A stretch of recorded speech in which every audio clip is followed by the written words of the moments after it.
Pambihira naman tong puro kanin lang kinakain natin dito. Oo nga. Ngayon na, pagtsagaan na natin to. Di ba meron kang toyo dyan? Oo nga. Kunin mo nga. Para magkalasa man lang itong pagkain natin. Oo nga. Yan. Patakan natin. Yan.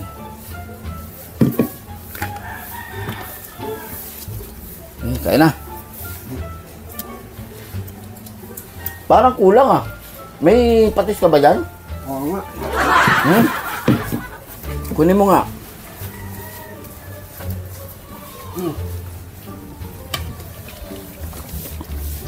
Huwag ka na kumain ng patis. Ako na lang.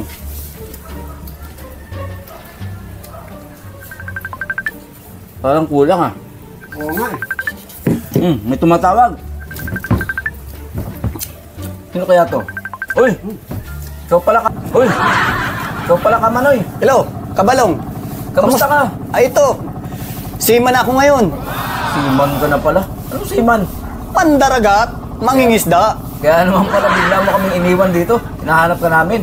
Eh, siyempre, simula ng gera natin sa, sa mga ita. Kami na lang ni Kaayon ang naiwan dito eh.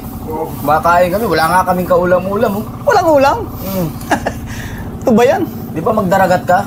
Oo. O, baka may ulam ka dyan. Padala mo naman kami rito. Eh, madami kami ditong nahuhuling isda. Magkaka-UTI na kami kakakain ng toyo at patis eh. Pambira. Commander ka, walang ulam. Eh, wala nga. Hindi nga kami makalabas. Sige, sige. Ito na.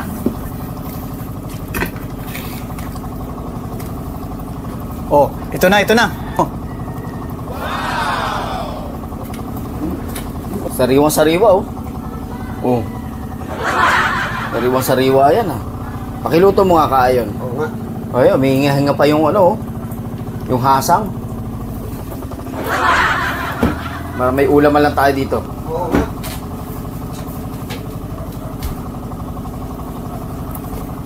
Yan, gaganahan na tayong kumain yan.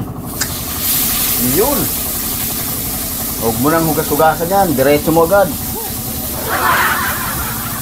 Sariwang-sariwa naman yan eh.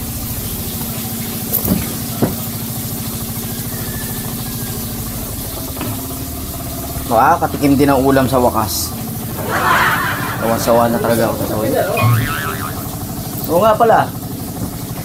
May bala ka pa bang umuwi dito? Oh, pagbalik ko, ipunin uli natin yung grupo natin na Mama Sapanot. Magtatayo ulit tayo ng bagong grupo.